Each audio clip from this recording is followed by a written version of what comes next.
So there you go. Shout out to Bitcoin News. So where are we now? Here we go. So this is a tweet from Bitcoin News. It says, new, a bill presented to the Paraguay legislature would introduce a CBDC while also recognizing Bitcoin as an experimental legal tender.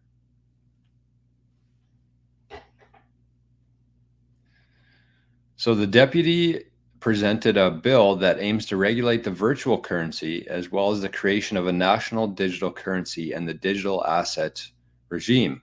This parliamentary initiative is in addition to the prohibition of crypto mining, which is in the Senate. So what does that mean to you? What does that sound like? What's the first thing you think of when you read something like that? Because that has kind of been a common theme and debate over the last year or two in Bitcoin, is when we move into when, not if, we move into a Bitcoin world, a hyper Bitcoin world, what does that look like? Do countries have currency still? Do governments still have any sort of power? How do both work together? And to me, this is kind of my opinion on how I think the whole thing's going to go. Is that I think there will be CBDCs. I don't have any doubt in my mind that all the governments are going to do their best to try to nationalize their currencies and digitalize them. But if you really think about it, especially here in the North America, we pretty much already use a CBDC. If you ask the average person, if you took a survey, you asked 100 people, how often do you use cash? Probably maybe 2 out of 100 would say that they use it regularly. Maybe. It might be less than that, honestly. Everybody uses their phone. Everybody uses digital dollars. We already have that. And it's funny when people say that they're turning on the printing press or they're printing more money. They're not printing more money because they don't want more cash in the economy. They're just adding zeros to their balance sheet or to their debt load.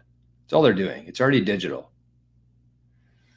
But this is very interesting that Paraguay is also recognizing Bitcoin as an experimental legal tender. So to me, this is just my thoughts on it, is like there will be CBDCs without a doubt.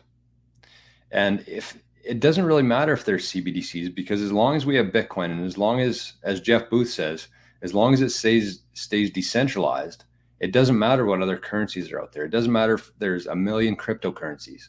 It doesn't matter if there's a CBDC. If everything's being measured against the one currency with a fixed scarce supply, then we could have a trillion other currencies. It doesn't really matter as long as we're measuring it to that fixed currency. And I think that over time, I don't know how long it'll take. I think that the CBDCs will ultimately fail, not because people stop using them, but I think that we're going to transition away from the government control that we have now. I think the governments are going to become less and less powerful.